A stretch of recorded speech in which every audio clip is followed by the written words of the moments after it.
آپ کے ساتھ ہو۔ کے ساتھ بھی ہو۔ ہمارے لیے خداوند یسوع مسیح کی انجیل مقدس لوکا کے مطابق۔ اے خداوند تیری تمجید ہو۔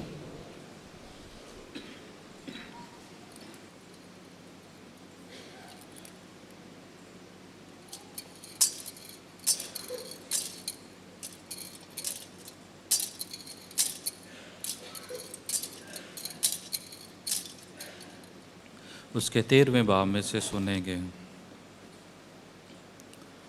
اسی موقع پر بعض حاضر تھے جنہوں نے یسوع کو ان جلیلیوں کی خبر دی جن کا خون پلاطوس نے ان کے ذبیحوں کے ساتھ ملایا تھا۔ اور یسوع نے جواب میں ان سے کہا، کیا تم سمجھتے ہو کہ یہ جلیلی باقی سب جلیلیوں سے گناہگار تھے کہ ان کے ساتھ یوں ہوا؟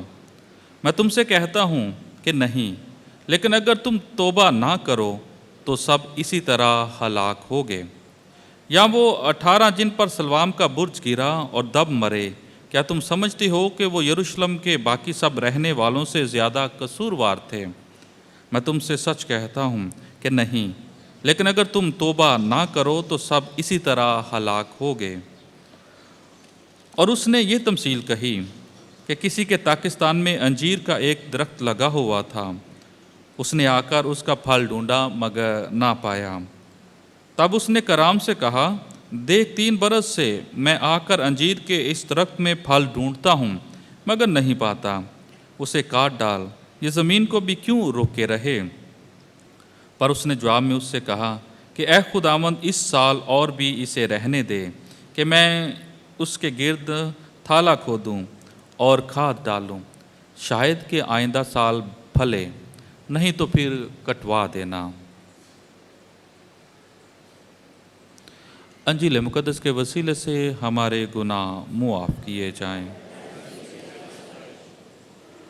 لطوری طور پر روزوں کے دوران ہم تیسرے اتوار کی عبادت خداوند کے حضور گزران رہے ہیں۔ پہلا اتوار ہمیں بیابانوں میں آزمائشوں کا مقابلہ کرنے کے لیے دیا جاتا ہے، اور اس کے بعد پچھلے اتوار ہم نے بیابان سے نکل کر پہاڑ پر یسوع کی صورت بدلنے کا واقعہ سنا، اور آج یسوع مسیح ہمیں کھیتوں کی طرف لے کے آتا ہے۔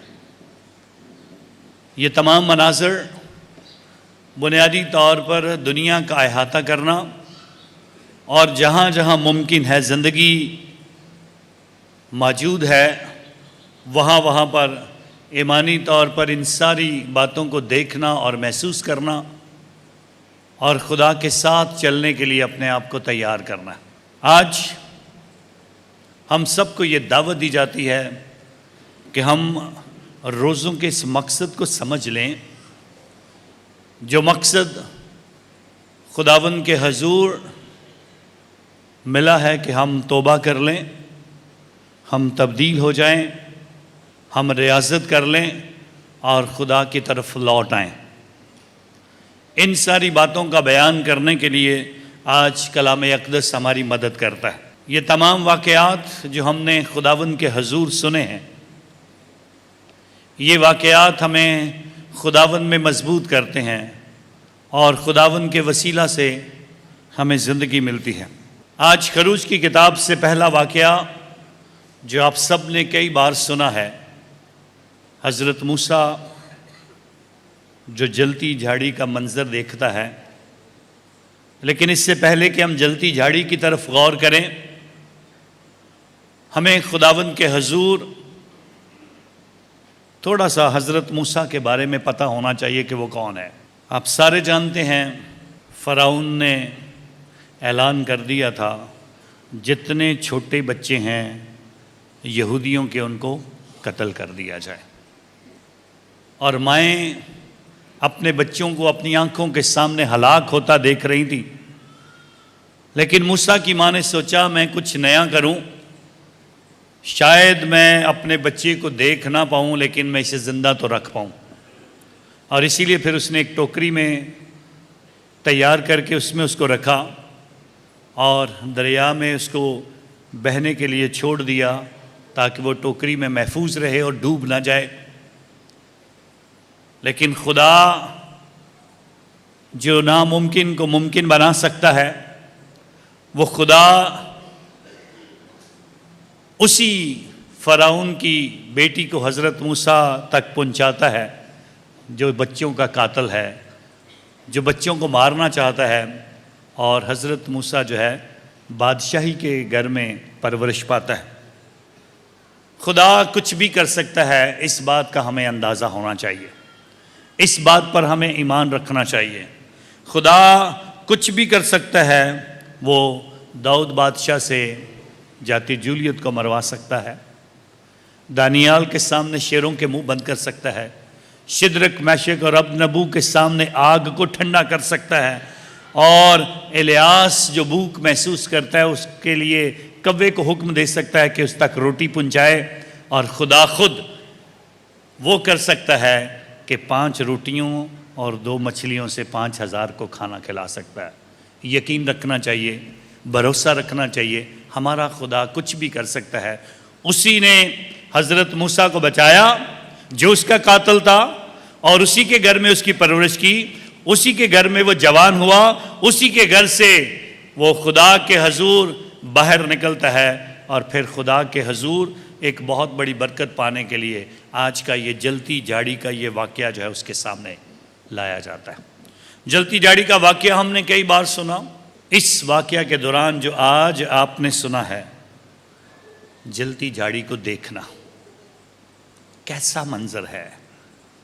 آگ ہے لیکن جل بھی رہی ہے، لیکن درخت نہیں جل رہا، پتے اس کے خشک نہیں ہو رہے، پتے اس کے راکھ بن کر نیچے نہیں گر رہے، اور خدا کے حضور یہ منظر خوبصورت ہے۔ ایسا ہی منظر خدا آپ کو دکھانا چاہتا ہے۔ منظر آسمان کا ہے، منظر جلالی ہے، جس کا تذکرہ پچھلے اتوار کیا گیا ہے۔ آسمان پر جہاں شاگرد اس منظر کو دیکھنا چاہتے ہیں، جہاں موسیٰ اور الیاس ہے، منظر ہمیں بھی دکھایا جاتا ہے کہ اس منظر میں خدا کے حضور، خدا کے شاگرد کہتے ہیں یہ جگہ اچھی ہے، اور خدا کے حضور کہا جاتا ہے یہاں ڈیرے بنانے اچھے ہیں۔ خداوند کہتا ہے میں جاتا ہوں تاکہ تمہاری یہ جگہ تیار کروں۔ منظر ہم دیکھنا چاہتے ہیں، لیکن موسیٰ کی طرف قدم نہیں بڑھانا چاہتے۔ پہلا عمل منظر دیکھنا ہے۔ دوسرا عمل، موسیٰ اس کے نزدیک جاتا ہے، اور نزدیک جب جاتا ہے تو پھر ایک آواز آتی ہے۔ آواز، اے موسیٰ جہاں تو کھڑا ہے یہ جگہ پاک ہے، اپنے پاؤں سے جوتی اتار دے۔ منظر تک جانا، پہنچنا، قریب جانا، دیکھنا، اور پھر آواز سننا بڑا ضروری ہے۔ ہمیں بھی خدا کے حضور اس بات کی طرف توجہ کرنی ہے۔ چوتھا عمل جو خدا کے حضور، تو کون ہے؟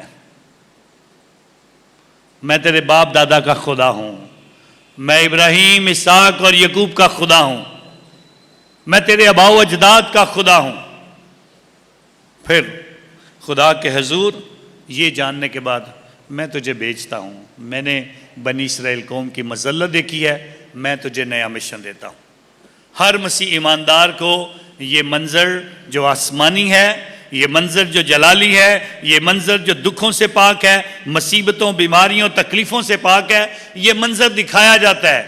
کون اس میں تسلی پانے کے لیے، کون اس کا نظارہ کرنے کے لیے خدا کے قریب آتا ہے، کون اس کی آواز سنتا ہے، کون اپنے آپ کو تیار کرتا ہے آج اتوار ہے اور میں جاؤں موسیٰ کی طرح خدا کے قریب تو جاؤں، عبادت کے لیے اپنے آپ کو تیار کروں، آج خدا سے ملاقات کرنے کے لیے، میں اس منظر کو دیکھنے کے لیے جو منظر کہتا ہے یہ لو کھاؤ یہ میرا بدن ہے، یہ لو پیو یہ میرا خون ہے، اور ایمان کے ساتھ کس طرح سے ہم اس کو دیکھتے ہیں، اور پھر کیا ہم اس آواز کو سنتے ہیں جو اس کلام سے نکلتی ہے۔ سننے سے کیا ہوتا ہے؟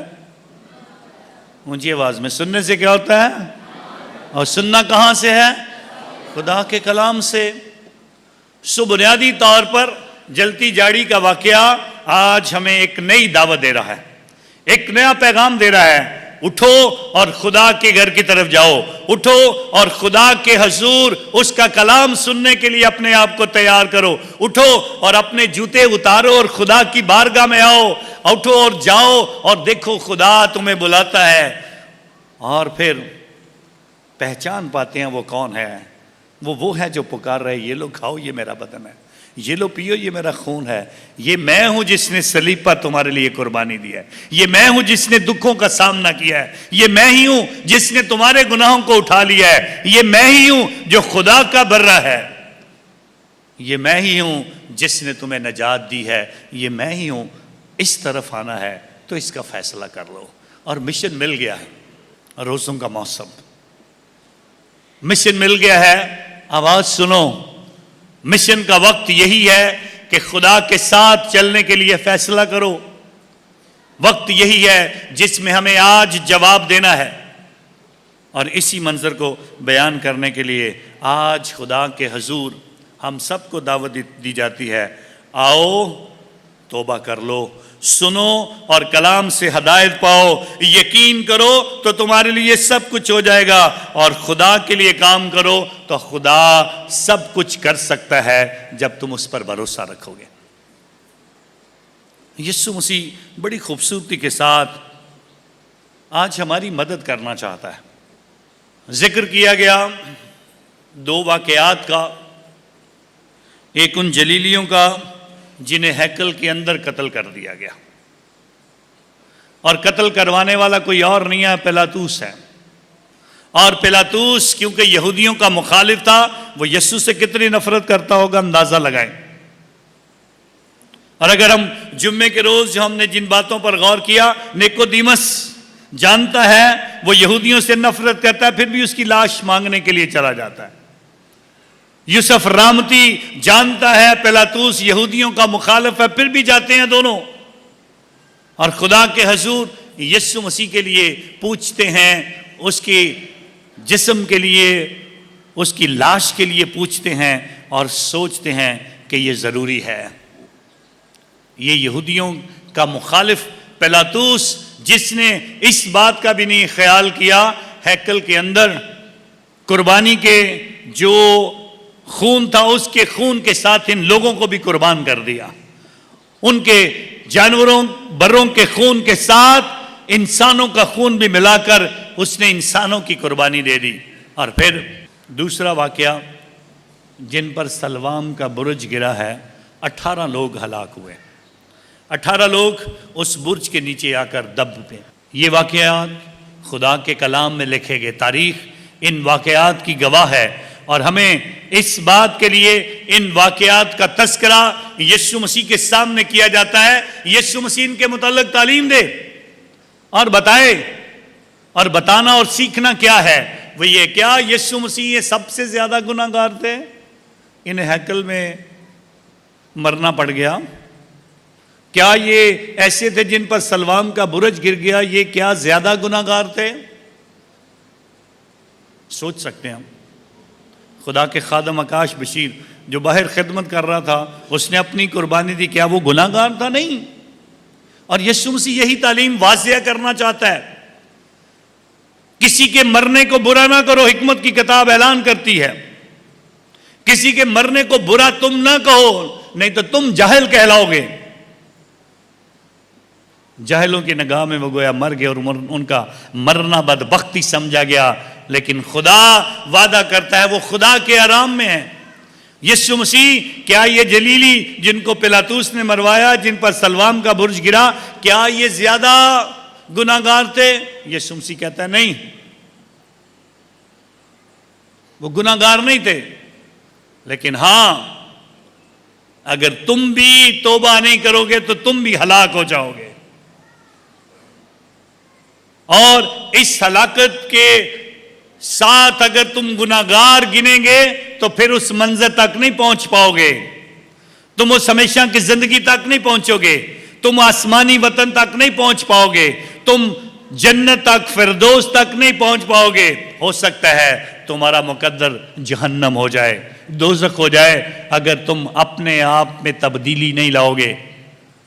اور اسی لیے پھر تیسرے واقعہ کا ذکر کیا گیا، یسوع مسیح ایک تمثیل کا ذکر کرتا ہے جس میں اعلان کیا جاتا ہے اور انجیر کے درخت کی مثال ہمارے سامنے رکھی جاتی ہے۔ انجیر کا درخت بنی اسرائیل قوم کے لیے، فلسطین کے لیے، ان علاقوں میں یہ درخت بڑی اہمیت رکھتا ہے۔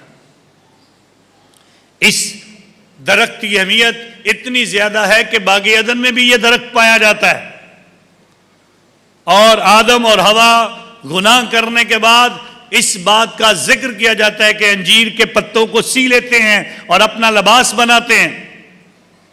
انجیر کا درخت فلسطین میں کم از کم اور اسرائیل کے اندر کچھ 70% گھروں میں یہ درخت پایا جاتا ہے۔ یہ درخت اپنے اندر بہت زیادہ مضبوطی رکھتا ہے، اور یہ درخت بہت ہی اونچا اور بڑا درخت بنتا ہے۔ یہ 35 سے 40 فٹ تک بڑا درخت بن سکتا ہے۔ اس درخت کی اہمیت اور اس کے اندر کتنی کچھ شفا اور قابلیت خدا نے چھوڑی ہے، اس کے اندر کتنی غذائیت ہے، اور خدا کے حضور یہ درخت اپنے اندر بہت زیادہ معنی اور قوت اور طاقت اور شفا رکھتا ہے۔ اس درخت کو جب لگایا جاتا ہے تو 3 سال تک انتظار کیا جاتا ہے کہ یہ درخت تیار ہو، پھر اس کے اوپر پہلا پھل لگتا ہے جو سائز میں چھوٹا ہوتا ہے، پھر 3 سال تک اس پھل کو توڑا نہیں جاتا ہے، اس کا استعمال نہیں کیا جاتا ہے، اس کو 3 سال اور چھوڑ دیا جاتا ہے، اور پھر 3 سال کے بعد اس کا پھل جو ہے کھانے کے قابل ہوتا ہے، اچھا پھل۔ اور جس پھل کا آج یسوع مسیح تذکرہ کر رہا ہے، اندازہ لگانے کی کوشش کرے جس پہ پھل ڈھونڈا جا رہا ہے، شاید اس کو 9 سال ہو گئے تھے۔ 3 سال سے میں آ رہا ہوں اس کا پھل ڈھونڈنے کے لیے، پہلے 6 سال انتظار کے تھے، 3 سال سے آ رہا ہوں میں اس کا پھل ڈھونڈنے کے لیے۔ خدا کا شکر ہے کہ اب بہت زیادہ پاکستان میں بھی یہ درخت جو ہے، پاکستان میں بھی بہت اچھے طریقے سے بڑا ہوتا ہے۔ ہمارے گرجا گھر میں ایک درخت ہے، 2 ہمارے پیرش ہاؤس میں ہیں، 3 ہمارے بڑے ہال میں درخت ہیں انجیر کے۔ خدا کے فضل سے یہ درخت آج ہمیں یسوع مسیح کی تمثیل سے کچھ سکھانا چاہ رہا ہے، اور سکھانا کیا چاہ رہا ہے؟ میں 3 سال سے اس سے پھل تلاش کر رہا ہوں، اور بنیادی طور پر 3 کی بجائے 9 سال ہو گئے ہیں میں تلاش کر رہا ہوں، لیکن اس کی زندگی سے مجھے کوئی پھل نہیں مل رہا، تو میں کیا کروں؟ اس کو کاٹ ڈالوں۔ یہ درخت کاٹنے کی بات نہیں، یہ ہماری زندگی کی بات ہے۔ اپنی زندگی پر غور کریں، کتنے سالوں سے خدا ہمیں محبت کے ساتھ زندگی دے رہا ہے، ہمیں بڑھتا پھلتا پھولتا دیکھ رہا ہے، اور آ کر آج سوال کرتا ہے، میں دیکھنے کی کوشش کروں کس کی زندگی سے مجھے کچھ پھل مل رہا ہے، کس کی زندگی سے مجھے پھل ملے گا۔ وہ ہر سال روزوں میں آتا ہے اور دیکھنے کے لیے کوشش کرتا ہے کون اچھا ہے، کون روزے رکھتا ہے، کون ریاضت کرتا ہے، کون نیک زندگی گزارتا ہے، کون خدا کے ساتھ چلنے کی کوشش کرتا ہے، کون غریبوں کا خیال کرتا ہے، کون ہے جو خدا کے ساتھ چل کر نئی زندگی کا پھل دینا چاہتا ہے۔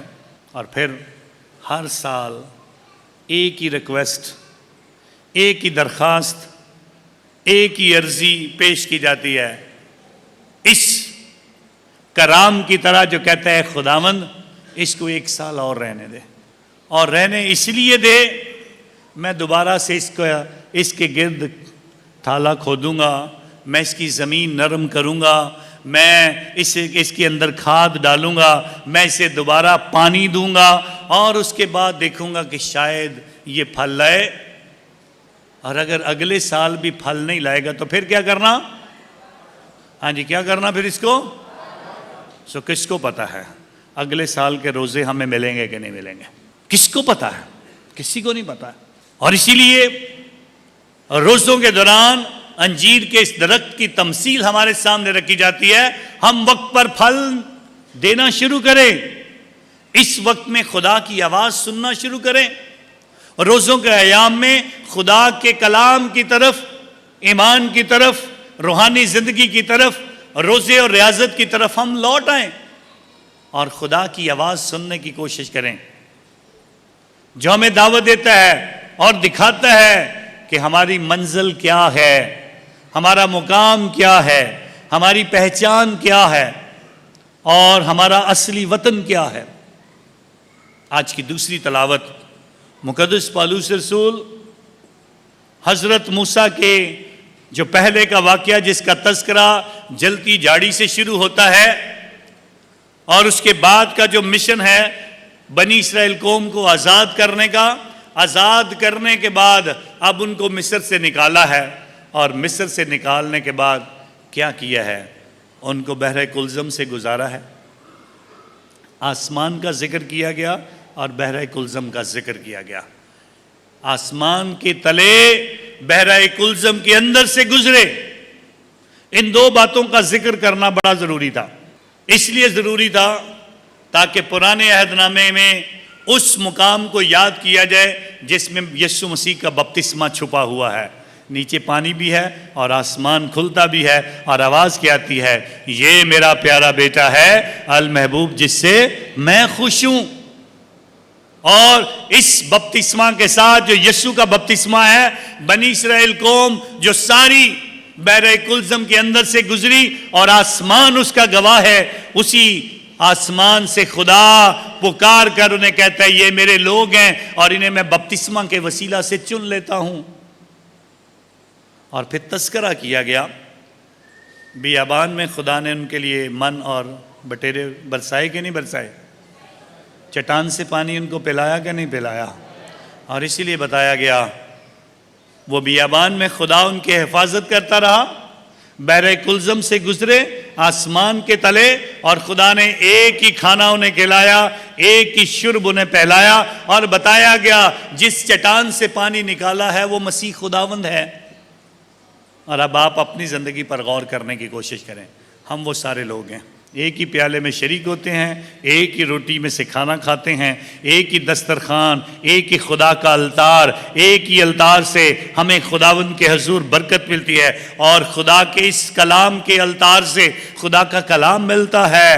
اور اس کے باوجود بتایا گیا بنی اسرائیل قوم خدا کے حضور سب کچھ پانے کے باوجود بھی خدا کی طرف نہیں لوٹے، اور ہم میں سے بھی بہت سارے ایسا ہی کر رہے ہیں۔ اور پھر بتایا وہ بیابان میں انبار بن گئے، مر گئے، وہیں پر ختم ہو گئے، اور کہیں دنیا کی اس عیش و عشرت میں ہم بھی کہیں یہیں پر ختم نہ ہو جائیں، ہماری زندگی اور ایمان کا مقصد ختم نہ ہو جائے، ہمارے بپتسمہ کا مطلب اور ہمارے بپتسمہ کا مقصد اور ہمارے مسیح ہونے کی پہچان کہیں ہمارے گناہوں میں نہ چھپ جائے، خدا سے دوری میں نہ ختم ہو جائے۔ خدا کے ساتھ چلنے میں اور خدا میں زندگی گزارنے سے اور توبہ کرنے سے، روزے رکھنے سے، دعا کرنے سے، عبادت میں شریک ہونے سے، خدا کی طرف لوٹ آنے سے اور خدا میں زندگی گزارنے کی بدولت خدا ہم سب کو تیار کرنا چاہتا ہے آج کے اس کلام سے۔ اگر آج بھی حضرت موسیٰ کی طرح ہم نہ سن سکے کہ اے موسیٰ اپنا جوتا اتار، جہاں تو کھڑا ہے یہ جگہ پاک ہے، اور اگر ہم جوتے اتار کر خدا کی آواز سننا شروع کر بیٹھے ہیں تو پھر خدا کے پر ایمان لانا بھی شروع کریں۔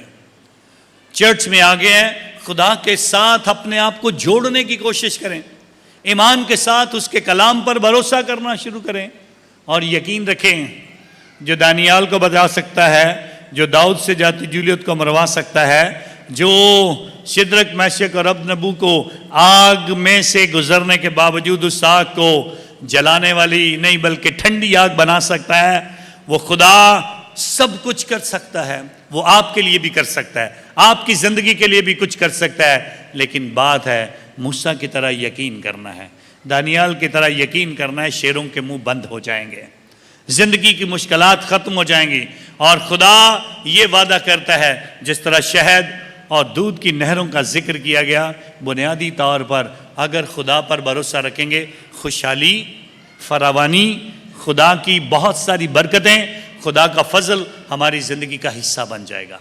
آئیں خدا کا شکریہ ادا کریں اس کی ساری برکتوں کے لیے، نعمتوں کے لیے، اس کے اس پیار کے لیے، اس کی اس محبت کے لیے جس کی وجہ سے وہ چاہتا ہے۔ ہم اتنے سالوں سے اس کے سامنے بڑھ رہے ہیں، جوان ہو رہے ہیں، اور خدا فراوانی بھی عطا کر رہا ہے، لیکن ہم شاید پھل نہیں دے رہے۔